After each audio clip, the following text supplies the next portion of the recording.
Sejumlah warga dari berbagai daerah menjadi korban investasi bodong dari sebuah aplikasi. Mereka harus menanggung kerugian hingga miliaran rupiah, sementara pelaku menghilang. Banyak orang berlomba-lomba berinvestasi supaya cepat kaya. Tapi tahukah kamu, dalam Islam sendiri investasi sebenarnya bukan cuma soal keuntungan dunia, tetapi juga soal keberkahan. Nah, bagaimana caranya biar investasi kita halal dan sesuai syariah? Yuk kita bahas. Nah, investasi dalam Islam artinya mengembangkan harta dengan cara yang halal dan produktif. Islam mendorong umatnya agar harta tidak ditimbun, tapi digunakan untuk hal bermanfaat. Seperti firman Allah dalam surat Al-Baqarah ayat 261, yang artinya perumpamaan orang yang menafkahkan hartanya di jalan Allah adalah seperti sebutir biji yang menumbuhkan 7 tangkai, pada tiap tangkai ada 1 biji. Artinya, harta yang dikelola dengan cara benar akan membawa keberkahan berlipat. Nah, dalam Islam sendiri investasi harus berlandaskan prinsip syariah.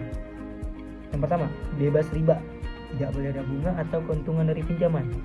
Kedua, ada bebas gharar, semua akad dan risiko harus jelas.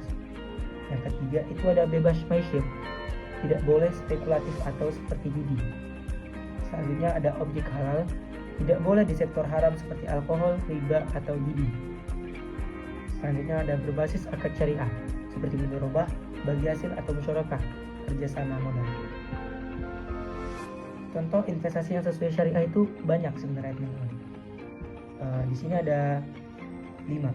Yang pertama itu ada reksadana syariah, dikelola profesional sesuai fatwa MUI. Yang kedua ada saham syariah.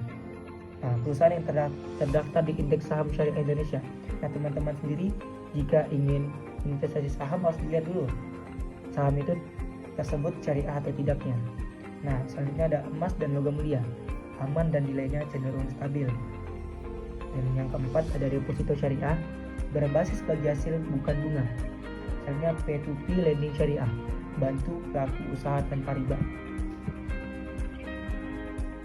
Nah, sebelum mulai, pastikan teman-teman itu sebelum berinvestasi niatkan karena Allah, bukan sekedar mengejar harta. Pelajari akad dan risiko investasi, gunakan lembaga keuangan syariah yang resmi dan diawasi OJK.